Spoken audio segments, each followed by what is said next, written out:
Good afternoon. Good evening, everyone. I've just started my work. Let's start. Okay, our group will present about Mayo Clinic case. Okay, let's start with the content. We will go through the introduction, the case about the company, and the workflow analysis, the job analysis, and the job design. Okay. In case that you guys didn't heard about this company is Mayo Clinic is the one of the famous hospital, but it stay in its hometown, so it's in America. So maybe we don't heard much about them, but let's see the video introducing the company first.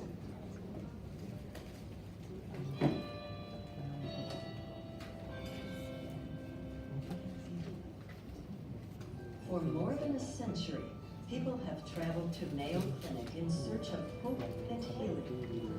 They have always found a welcoming place that offers reassurance and compassion, where architecture, art, and nature contribute to the healing experience. A new Mayo Clinic heritage film tells the story of how the unique Mayo environment was created and how it evolved as the clinic grew in size and reach. It reveals historic innovations developed to provide a smooth journey for patients as they move through their appointments, the ways that nature is integrated into the experience, the moments that provide a smile on a difficult day, and how every Mayo employee contributes to creating a sense of warmth and care in a place where the needs of the patient come first. Where healing begins, the Mayo Clinic experience. This film is made possible with a leadership gift from John T. and Lillian G. Matthews, founding benefactors of Mayo Clinic Heritage Hall, with generous support from Stephen E. Brown and Ann M. Huber. Okay, so let's talk more about the details. Okay, so the company is Mayo Clinic. So we understand that it's one of the famous hospital. It's a non-profit academic medical center. So it operates as a company, but it's first founded as a non-profit organization. It's first start in Minnesota on September 1889. And one to mention is about they are one of the best hospital by U.S. News in just last year, and also one among the best company to work with, ranked by Fortune magazine. Okay, so how they operate? They have the primary value, so they treat the patient with the patient-centered care. So it's like if we go to the normal hospital, when we meet the doctors, maybe only one doctor will take care of our cases. But when we go to Mayo Clinic, we have a team of doctors, maybe in the same field or different field. They're all gonna share our information and then try to find the best way to treat us. However, according to the situation changing in the US, so the healthcare cost is rising, and also the Medicare and the insurance company trying to put the cap on how much they gonna pay for the insurance or for the benefit, medical benefit. So that's why the Mayo Clinic, which use this kind of method, will be facing the high costs, and then they were forced to rethink of how the work is done. So they start to initiate the Mayo Clinic 2020 initiative. Okay, so what is it? It's about, for the main point, it's about restructuring the jobs. There are two key points. The one is they start to give up more jobs or the more control from the doctor to the nurse. So we know that, okay, the main person who's gonna treat the patient is a doctor, but the nurse can do much more things, which is the doctor may not be able to do, such as they may know how to treat the patient, how to move them. So we give the duties and the control to the nurse, and also relieve the doctor from the high duties that they already have. And also, after giving some of the part of the work to the nurse, then the doctor will include the decision-making roles, which is instead of trying to cure the patients, they have to start thinking about more business decision-making. So aim to eliminate the wasting time and money too. Okay, so before they have to restructuring the job, they have to analyze the work, and they also found a problem about the information overload. So when doctors using the information to cure the patients, they have to analyze too much information, and that affect their decisions because they have to process a lot of information and it get slower and less accurately. So instead, after restructuring the work, they also try to improve the care in the ICUs.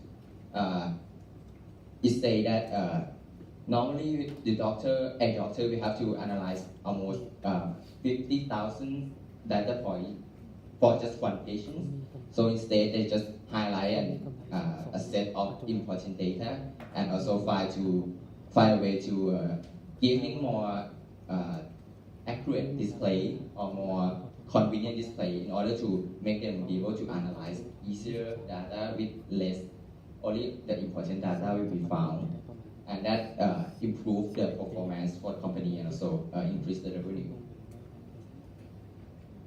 Okay, so we're gonna go through the workflow in organizations. So the restructuring of the work, then we have to analyze the workflow analysis of the company first.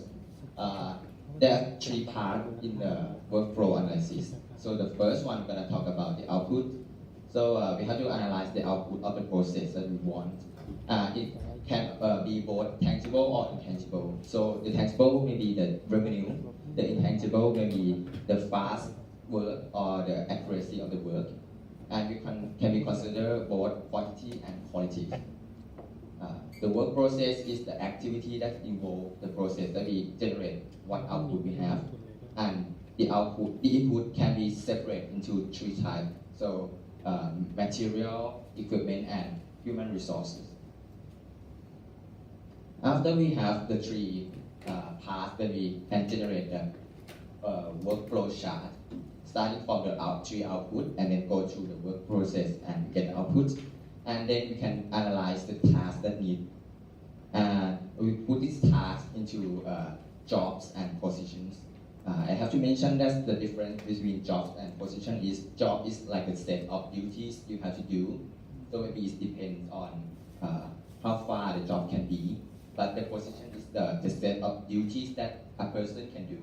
So maybe there will be an overlapping in jobs and position. About the organization structures, so the workflow can be shaped in the organization structures. So the organization can create its own structure to suit the way that the workflow works. And these two are the example of how the company structure can choose to be. So the one is to be highly centralized or decentralized. So if the company have a structure which is more highly centralized, then they concentrate on the authorities and then maybe focus the decision on one place. But if they be decentralized, then spread their decision making into their employees. Or you can choose to be functions focused or divisions focused. So if you have functions focused, we have focus on the duties or the work in only just one type of duties or work, such as assembling unit or packaging unit. But if we are division focused, we are focusing more on something else like the product or the customer group. And each type of group will consist of many functions. So maybe they gotta do more tasks. The tasks gonna be more varies. Okay, so after we understand the workflow analysis, then we can decide. We have to decide the job and the position. So we're gonna go down to the job analysis and job design. And we hand to PCARE.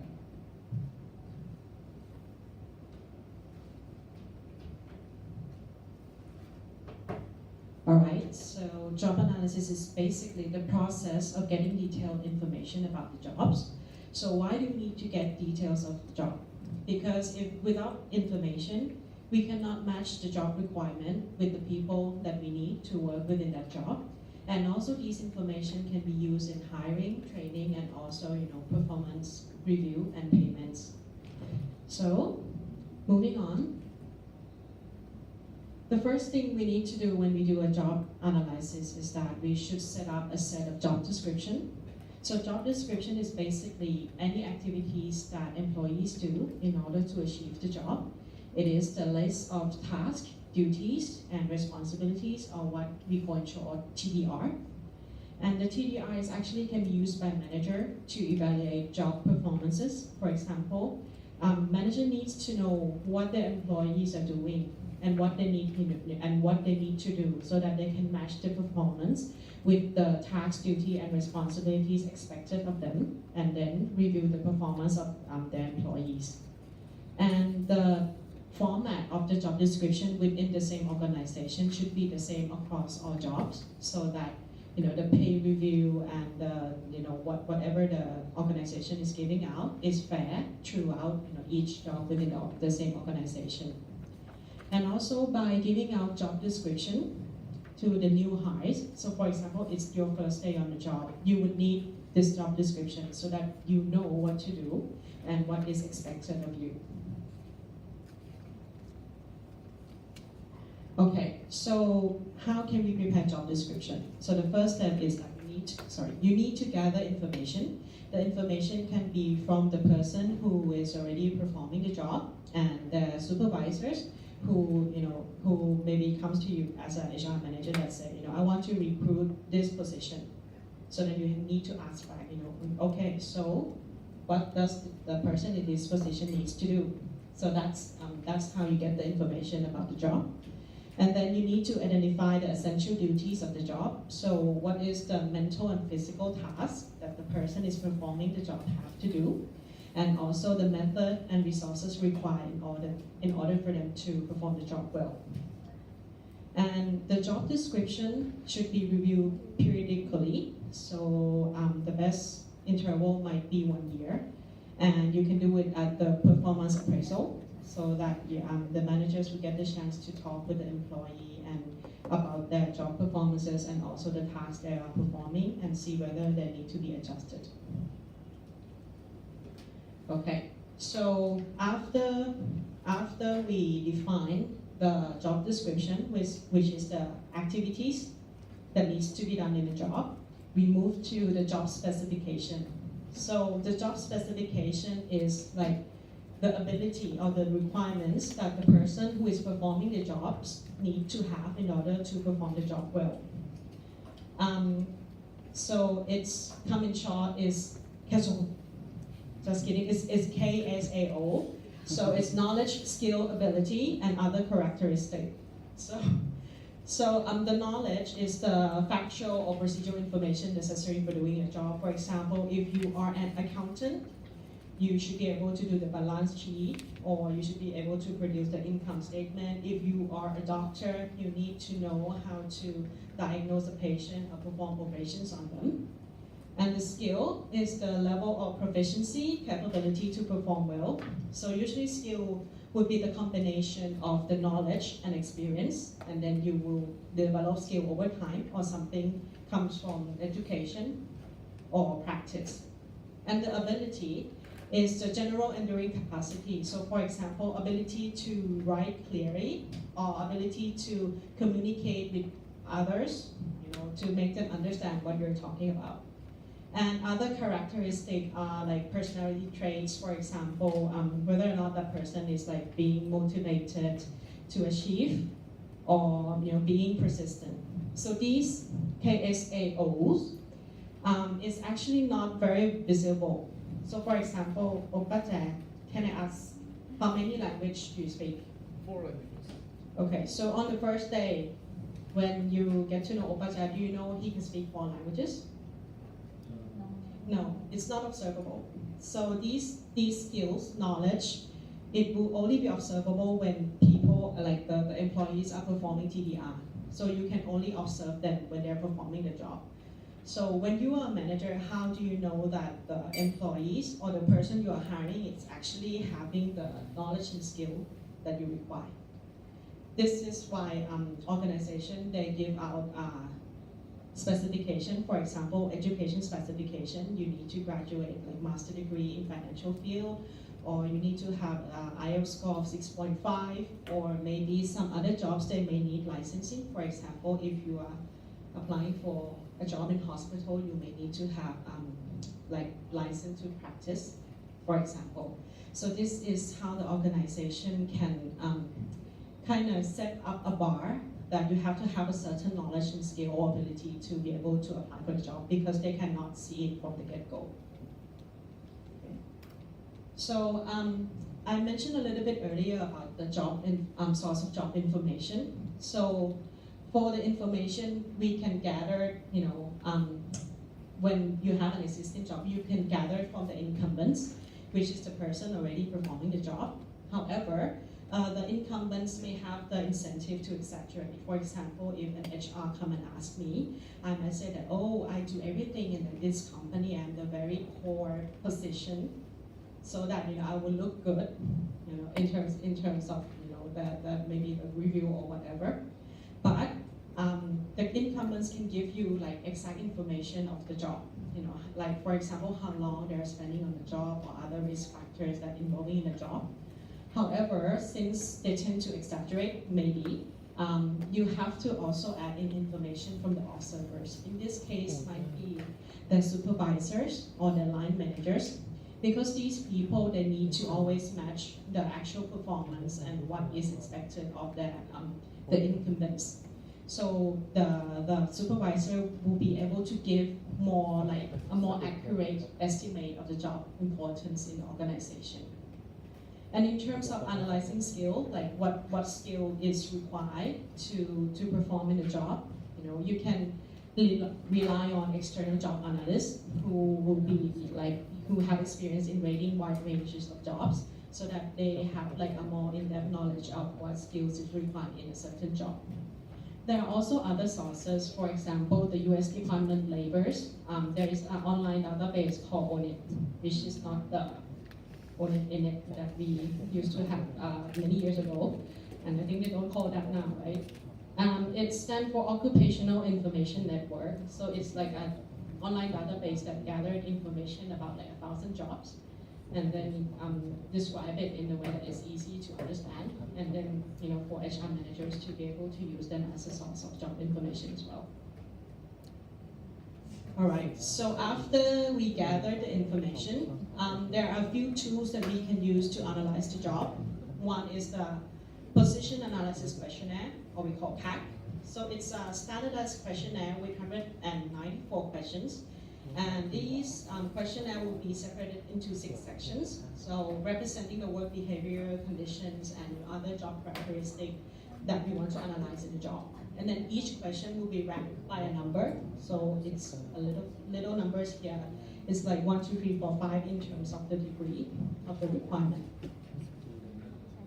So the 6 sections I mentioned are information input, so which is like where and how the worker get information for them to perform the job.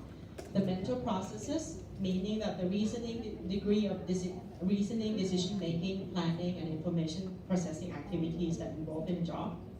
And the work input, for example, physical activities or the tools, devices that needs to be used in the job, relationship with other person, simply the relationship required. So for example, some job, it may be more interdependent than others. Some jobs can be performed alone, some job needs to be performed with someone else. The job context is the physical and social context that the job is being performed in. And other characteristics are like miscellaneous activities, condition, and characteristics that we want to analyze in the job.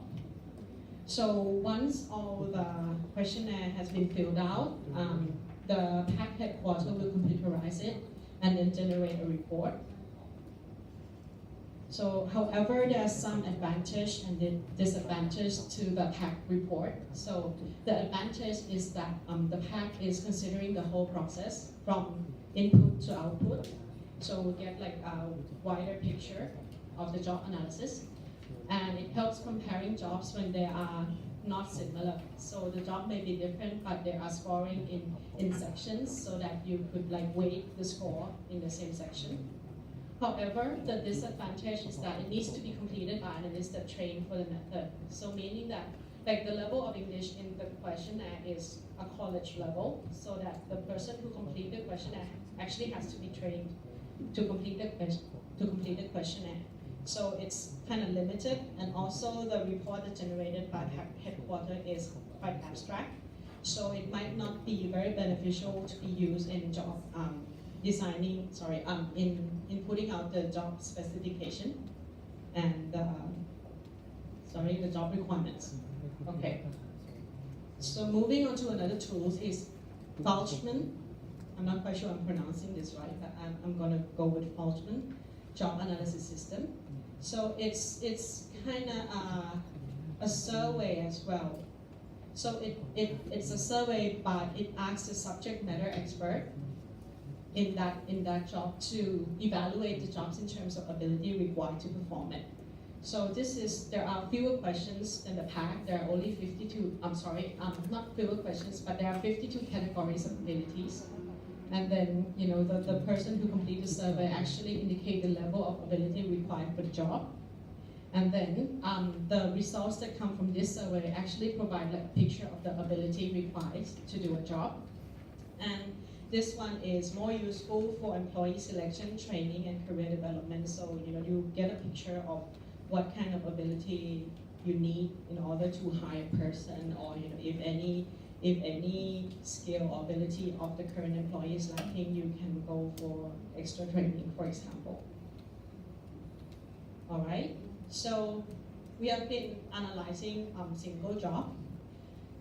However, since in the organization we are relying more and more on teamwork, and actually for the team to be able to perform, it's bringing the organization forward. So the teamwork can also be analyzed in a similar way that you analyze the work.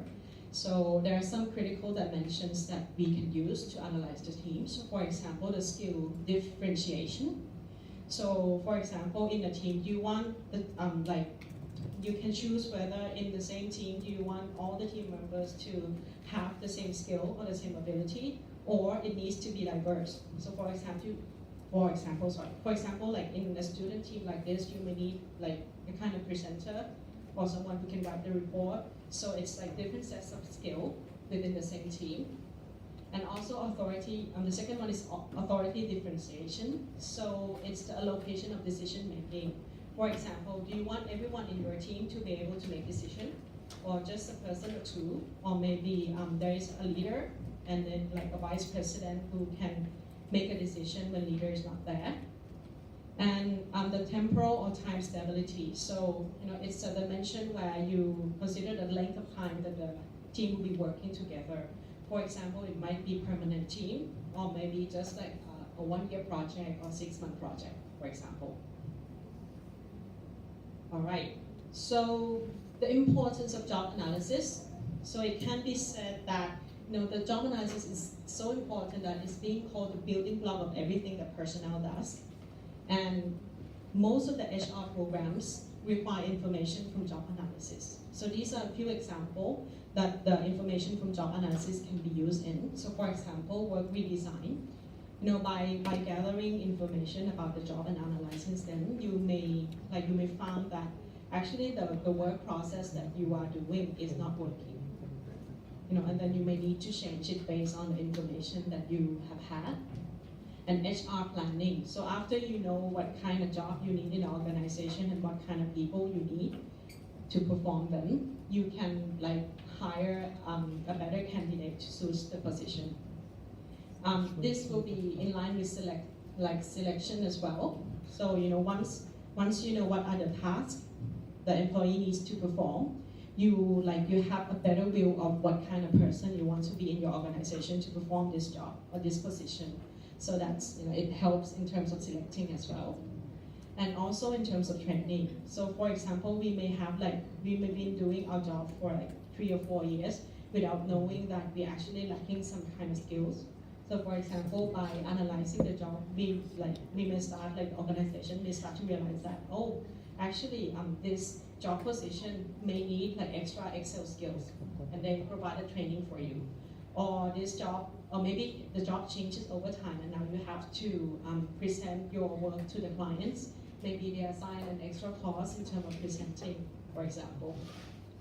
And the information, like I said, can be used in performance appraisal. So, because the job analysis helps to identify what is actually the effective performance, and also helps in terms of career planning as well. So, because each job has a set of skill that needs. So maybe HR or the line manager can help. You are possessing a certain skill. You want to go work somewhere that you can use in some position within the organization that you can utilize that skill. So that's career development, for example. And also the job evaluation. Job evaluation is actually converting the value of the job in terms of dollar value, so that you can actually compare between jobs, that how much each job is providing or making profit for the firm. And then this will help in terms of the performance review as well, in terms of giving out the bonuses or raising the monthly salary. And job analysis is also important from a legal standpoint. So in many countries, you will have a Equal Pay Act or Equal Employment Act, so that by analyzing the job, it's so that you can see, so you can kind of give the opportunity an equal employment opportunity, like this job, from the study of it, and can be performed by either women or men. For example, that's equal employment opportunity. And also by comparing job, you can assess whether this job, how much should it be paid, and whether the employee is being benefit well, in terms of the amount of work they're giving to the organization. And also by analyzing job, you can see whether actually this job can be performed by a disabled person by using some kind of aid or accommodation, so that you give the opportunity for the disabled person to do that job. For example, like call center. So disabled person, you don't have to walk much, for example, and you just use your skills, that you don't need to move around, you don't use your physical skill as much. So that can be performed by a disabled person, for example. Right, and also, without relating to HR department, the managers of that employees can actually use these information to evaluate the effectiveness of current workflow process.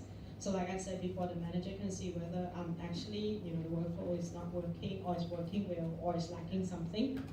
And also helps them in doing a hiring decision, performance review, and recommended rewards as well. All right. Almost there. Sorry, it's a very long presentation for me. Competency models. So competency is the area of personal capability that enables employee to perform work successfully. What does it mean? For example, being a project manager, you may need to have a certain skill. For example, you need to have a financial skill to know whether or not your project is actually making money, and how you're going to set a financial goal for it. You have to have the ability to be able to analyze or prioritize the work, because a project usually have limited time, right? So the person who is a project manager have to know have to be able to lead the project within a specific time as well. So that's kind of a set of capability that this job needs to have. So it's not really the same as job specification or job description. Job description is just the activities or the outcome that we are looking for from a job. But the competency is the list of abilities that we want that person to have in the job. And the competency models kind of attempt to promote organizational success. And yeah, okay, I'll speak most of it. Okay, sorry. And however, I think Ajahn, you mentioned this in the previous class, that the competency model is kind of limited in terms of HR manager needs, because the skill may change. Like for example, what is important now, what skill is important now may not be important in like 5 years coming. So, but however, the competency model actually helps in terms of talent management, so that they hire, like in terms of managers, they hire someone who actually matches with the organization strategy. So it can also help promote diversity. Like I said before, because you see, using the competency model, you see the ability that you want that person to possess. So you don't choose whether it's a boy or a girl, older or younger. So it promotes diversity and also lower the risk of unhappy hire, because you already show someone who actually matches with your organization strategy. And also it can help in guiding training and development, and also serve as a fair basis for performance measures as well. All right, so in terms of recent trends in job analysis, so as we've been discussing throughout, is that jobs and organizations are changing all the time, and the major reason of that is the improvement of technologies. So for example, we have like robotics or voice recognition and all the artificial intelligence that actually helps human to work. So it may be debatable that AI is actually stealing human job, but many analysts say that it actually doesn't impact number of jobs, but kind of enhance the job. That instead of, for example, before having Excel, you may need to write down the number and then calculate it and write down another number, and that can take like a lot of hours out of your work. But since you have Excel, with the technology, you can you don't have to do the groundwork anymore and just jump into the analysis of those numbers. And so what does it mean for HR? It means that HR needs to start to consider which job should be assigned to human and which job should be assigned to technologies. So to help the organization to best benefit from the technologies as well.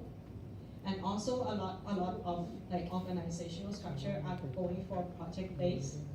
So for example, the launch of new phone may take they may be segregated into projects.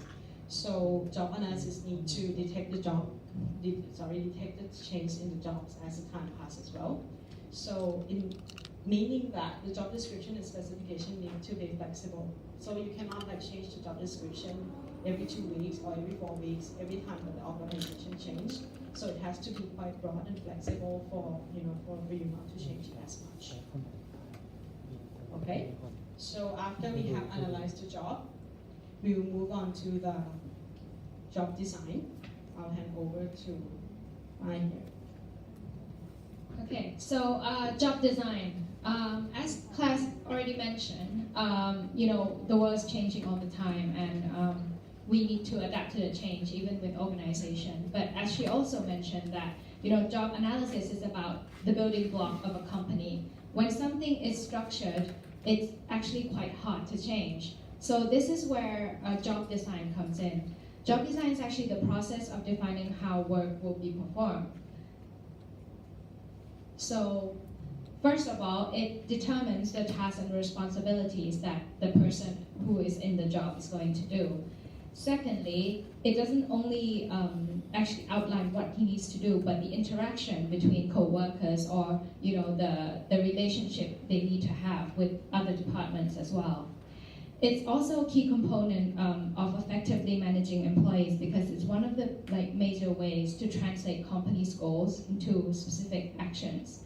So as I mentioned, how is it different from job analysis? It is much more flexible. It's more to do with efficiency and how the person actually performs in a job rather than how efficient the job is. Okay, so why do we want the job to be efficient, or why do we want the person doing the job to be efficient? It's because when you're at your top efficiency, the organization can have lower cost, they have greater output per worker, and also the workers are less fatigued because the way that the job is designed is optimized. So this is related to the basic idea of industrial engineering. And we have a short video of explaining what industrial engineering is. Industrial engineering is a branch of engineering that focuses on making processes better. It's a lot of optimization and making those processes more efficient. So let's just go into applications and see what this even means. And let's start simple. Let's say when you wake up in the morning, your routine is you go from your room to the bathroom to shower, then back to your room to change into clothes, then downstairs to eat, and out the door to work or school or whatever. An industrial engineer would look at that process and say, what if instead you went from your room and took your clothes with you to the bathroom, showered, then changed in there instead of going back to your room, then you went downstairs to eat and leave for school or work. You just eliminated the need to go back to your room after the shower and therefore improved the process and made it more efficient. In this case, you improved time and distance you have to travel. Yeah, so you can see that it's actually about. Industrial engineering is a branch of Okay, so the process actually looks for the simplest way to structure work in order to maximize efficiency. The advantage of it is it reduces complexity of work because it takes all unnecessary steps away, like reducing distance and time. And so when you have easy steps to follow, it's easier for the workers to understand, therefore maximizing efficiency. It also seeks one best way to perform a job. So it's easier to train and also easier to translate and also supervise. However, when you create something which is highly repetitive, it can be like mundane and boring. And so it might be harder for you to motivate workers, and also they might feel that that the work that they're doing is meaningless. So what is suggested is that organizations should use industrial engineering to try to maximize efficiency. However, it should be used together with other approaches of job design. And those approaches actually addresses this model, which is called job characteristic model. This model actually outlines 5 different characteristics of the jobs, which will encourage motivation. So what it is that if you score highly in each category, then the job is actually motivational. So if you look at each one, for example, skill variety, for a job that is considered motivating, it will be a job that requires many skills, so you're not doing the same thing over and over again. The task identity is about working as a project. So are you in charge of creating a project as a whole from beginning to an end, or you actually just one small part? Task significance also is important because it outlines the fact that is what you're doing important and how does it impact others. So when, for example, if you're in a job where if you are missing and then it doesn't make any difference to the whole process, you're not so motivated because then you can skip work. But if your part that you're doing affects other people greatly, then you'll be more motivated and more responsible at what you're doing. Autonomy is actually about authority, so how much authority do you have in making those decisions? If you were in a job where every time a decision has to be made, you have to run to your supervisors all the time, it's kind of like you add no value, so it's not very motivating. Whereas if you feel that your supervisor entrusts you with the decision making, then you'll be more motivated. And also the last one is about feedback. So if you don't get a lot of feedback, then it's kind of hard to see how your work is having effect in the job. But if you get a lot of feedback, then you might be more encouraged to develop your skills further. So in order to apply the characteristic model, there's many approaches which you can take. One of them is called job enlargement. This is to do with broadening the types of tasks performed. So this actually encounters the fact of industrial engineering where the job is very repetitive and you're only doing very simple tasks. So this is more horizontal way. So you're kind of adding tasks which is not in a superior level, but more of like a co-worker level, so you can handle more things than one. This will avoid adding too much tasks, as it could burn out employees. Also, one of other techniques of the job enlargement is job extension. So as you can see, like if you're doing one task and repetitive, you might get bored and demotivated, but adding another task will make you be more motivated and have more responsibility. Or you could rotate the workers. So like 1 month you do one job and then you get to learn another skills and then you rotate around. So the workers are more encouraged to learn new things and be more motivated.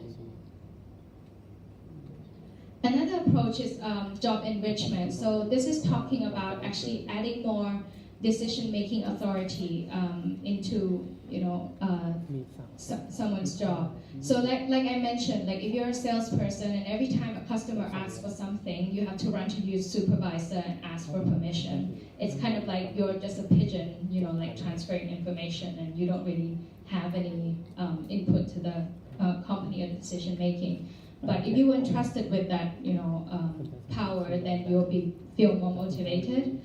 Another example of giving more authority is actually called self-managing work teams. So instead of giving authority to just a single individual, you actually form a team, and then they can contribute in designing how they would want to work, the scheduling, the responsibilities they want to take on, and that would motivate all team members more. Also, flexible work schedules. I think this is something that is being done quite a lot now, giving employees more flexible time to work, because I think this is answering to individual needs. So it allows employees to kind of manage their own time, although they have a, for example, 7 hours working day. They're allowed to come in very early and leave early, or coming a bit late. So the employees don't feel like they have to be like rigid and structured to like come in, clock out. Basically, they can handle their own individual needs as well. And also, lastly, job sharing is also another idea that instead of hiring hiring one full-time position where the job might be a little bit too mundane, you can hire like 2 part-time workers to kind of share the responsibilities, and then they don't have to work full-time on the job. So they can come in like half a day, and then the other half day they can do something else, so that it doesn't demotivate them.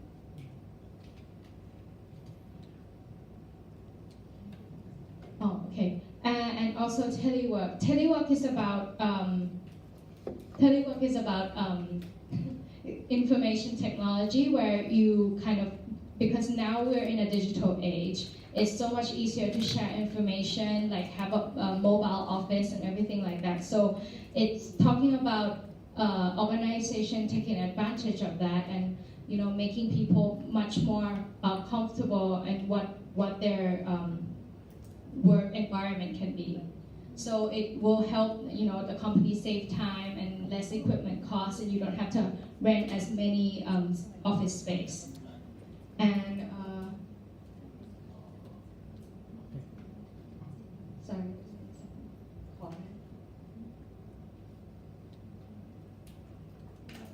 So after we talk about different motivation needs, we also need to look at the physical need of the employees as well. It's not only what the job can do or what we can design the job to do for the employees, but we also need to look at their physical needs and mental needs. And actually, the designing ergonomic jobs is what that's about. So let's have a look at what it is.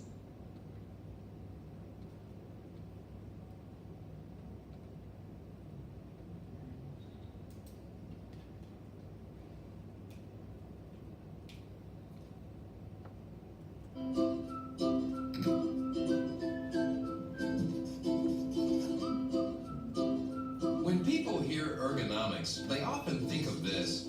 But in truth, ergonomics is simply fitting the workplace to the worker, rather than the other way around.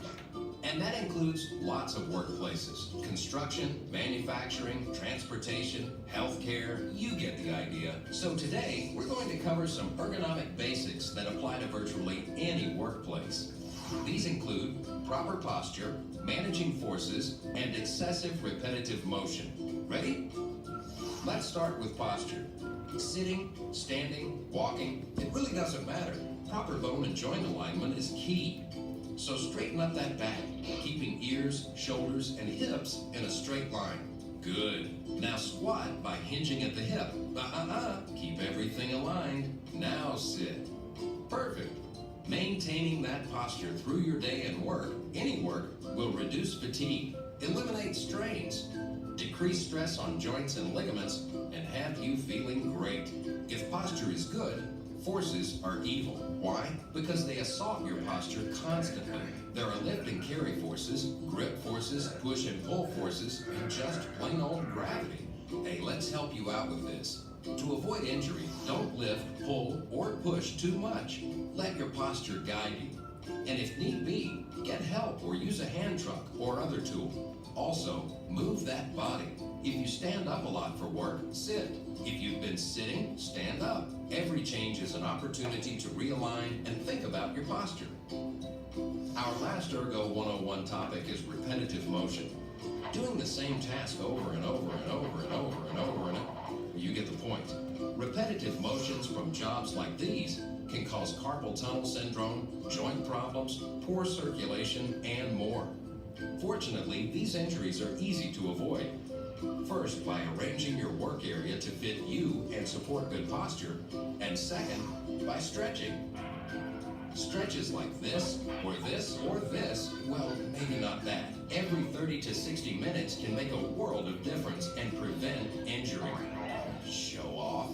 Let's recap. Ergonomics is all about fitting your work environment to you. So set up your station to support good posture. Be mindful of posture, reduce forces, and take breaks to stretch and realign yourself.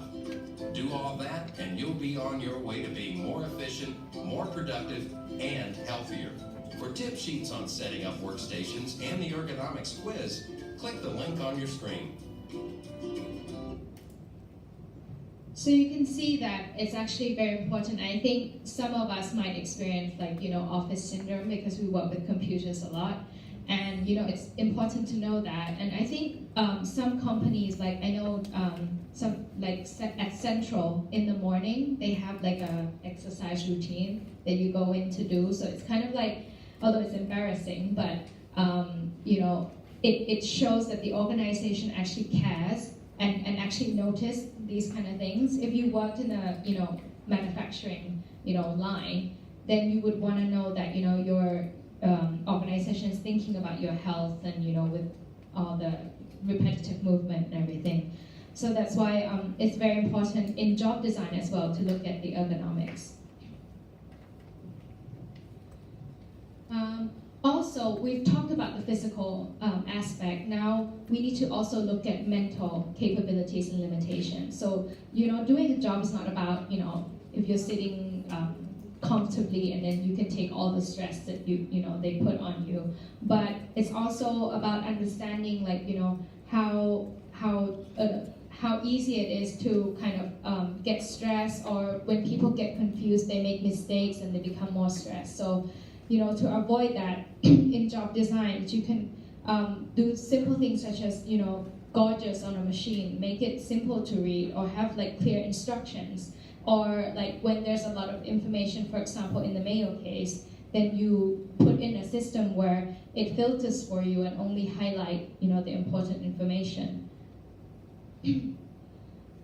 This is all of it. We require a lot of technology as well. However, in designing jobs, there is also a downside to using technology. For example, I think a lot of us work via line as well now. So we don't really send emails anymore. All the files are through line. But with that, because we're on our mobile all the time, it can cause distraction. So it can reduce efficiency. People might, be chatting to their friends while they're, working and everything. So I think that's one of the things that you need to be aware of when you're designing jobs. If you decided to, ask your employees to go work on the mobile all the time, then you're gonna face these kind of problems as well.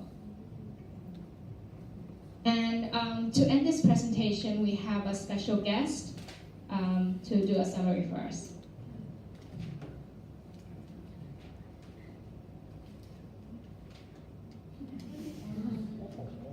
Good evening, everyone. 안녕하세요. Sorry I couldn't be there for class tonight.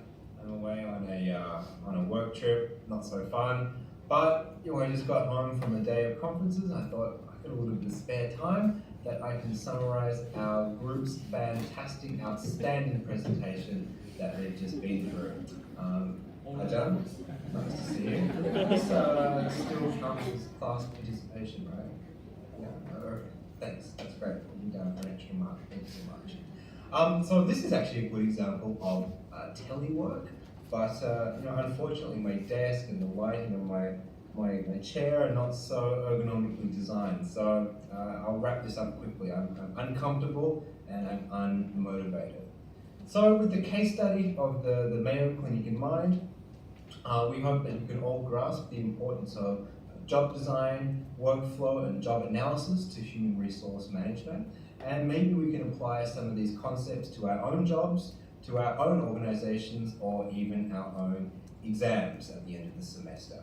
So if you have any further questions on this topic, please direct them straight to P5. She can answer everything. Thanks for being a great audience, and good night.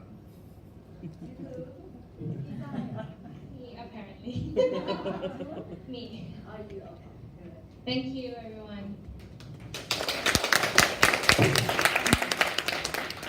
so any questions, anything you probably ask P5. He did that as a joke, so.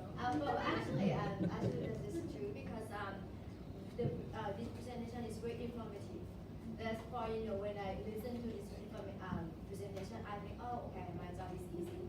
So when it comes to my turn, I'll probably just probably briefly summarize idea regarding job analysis and job design. But maybe specific point that I probably highlight. But other than that, I think this group did a good job. Therefore, if you want to know something more, probably this is the place that you can ask this group to address your question. Any question? Okay, yeah. Thank you for your great presentation. Then I understand so many things HR and the managers need to do, right? So to break down into each jobs or each work into each job's details, but I'm not quite sure how detailed or how specific details HR needs to do and manager needs to do, because we work in the company and somehow we need to find our job by ourselves, right? So it's how can I say it should be given in some degree, but also employees should find what they should do, right? So I'm curious about that point. I think this is the part where Claire's talking about the job specification and the description. So when we presented our case, it was kind of talking about when you started out, when you're trying to build an organization, you need some kind of structure. So you need to kind of put down into the points what this person is going to do, what the specification is going to be. But obviously, as the person is working, that's why the job description and specification needs to be reviewed yearly, because obviously you'll find something that, actually there's a gap that no one is taking care of this, and then you discuss with your manager and supervisor of where that job should be fitted, and then you rewrite the description so that you can hire the correct person. So I think I hope that answers. Let me add something a little bit. Well, when you talk about details, this is something that you consider, right? It should cover our main elements in that job, but it doesn't mean that in details, in every detail.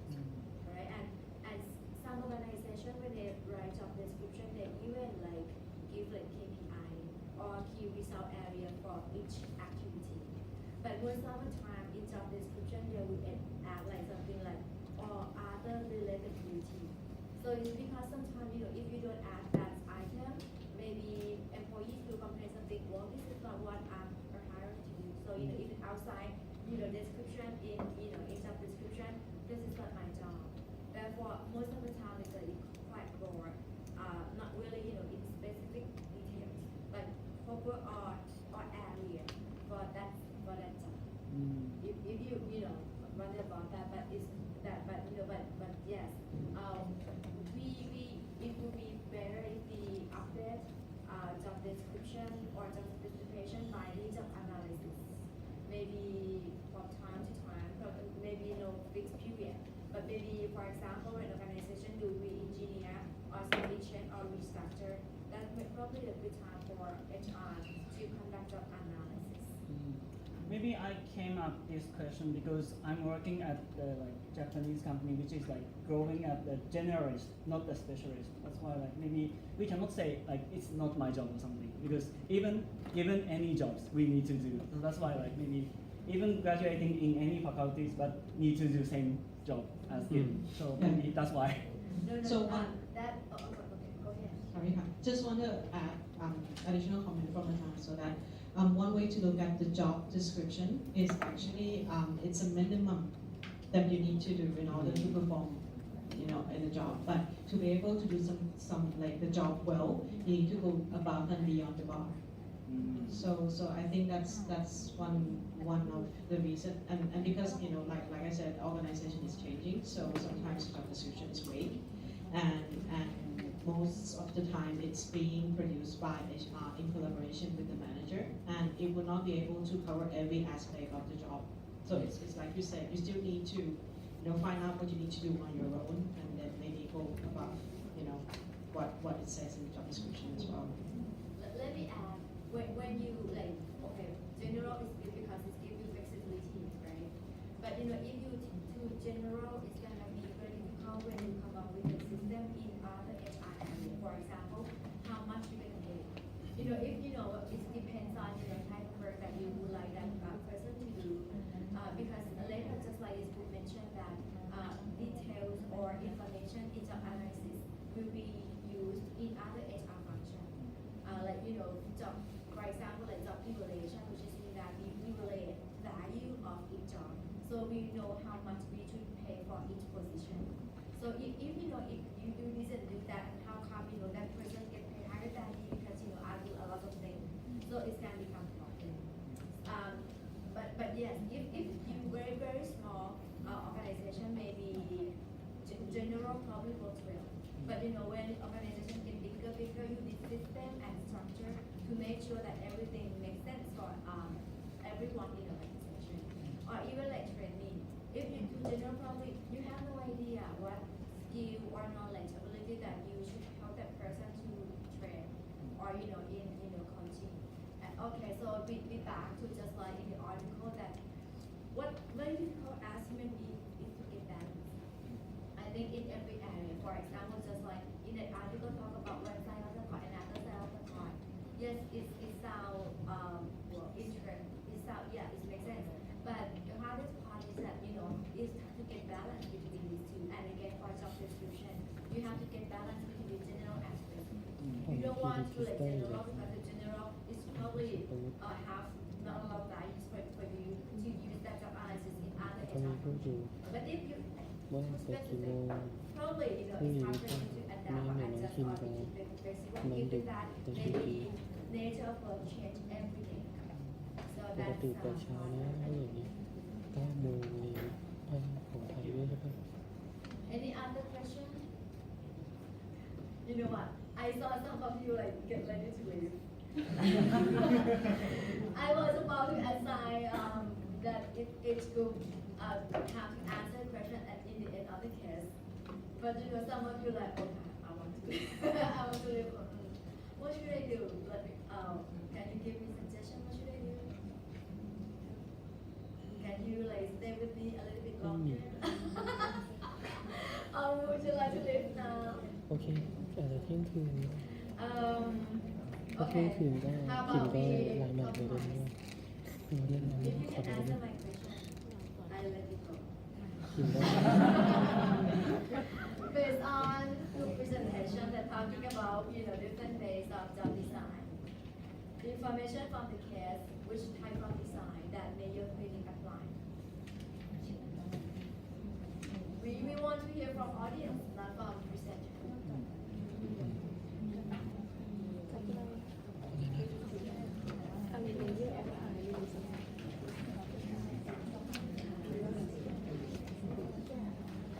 You will be able to answer this question if no details in the case and you understand what type of job design.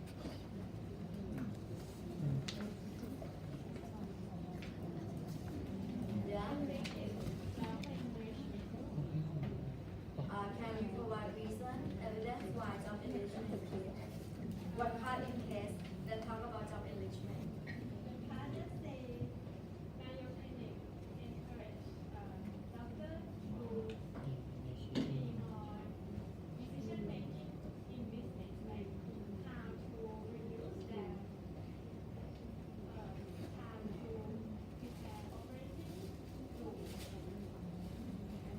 Very good, yes.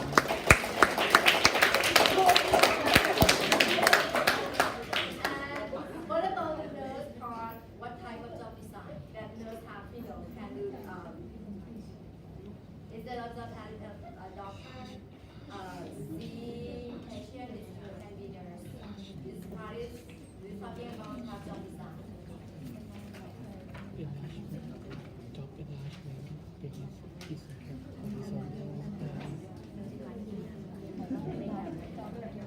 มี job มีแค่ job enlargement job enrichment job enrichment empower control leadership capability ก็มีแบบเดียว Yeah, job extension, job enlargement, because nurse get to do more work activity, which can be pro and con. Maybe that's good because it helps to release some kind of doctor job, but probably it's great for job for nurse.